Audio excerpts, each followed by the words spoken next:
Otrepaná fráza, ale aj tak pozeraj do konca, čaká ťa malé prekvapenie. Včera som dávala video, kde som chcela, aby ste hlasovali, akú nálepku si urobiť na svoj notebook.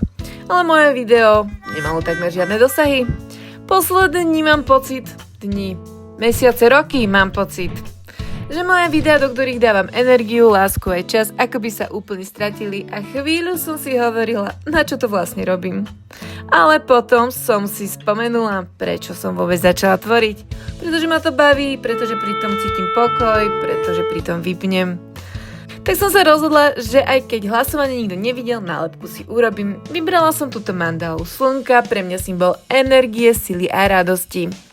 Keďže som nechcela, aby bolo vidno jablčko od môjho MacBooku, zvolila som si aj podkladovú farbu, takúto akvamarínovú zelenú. Myslím si, že táto kombinácia ku sebe celkom ide.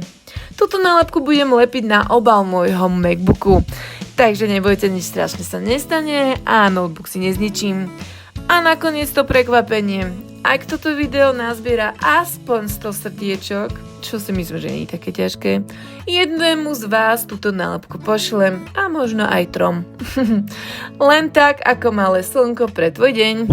Tak ma nezabudni sledovať a podpor ma trošku.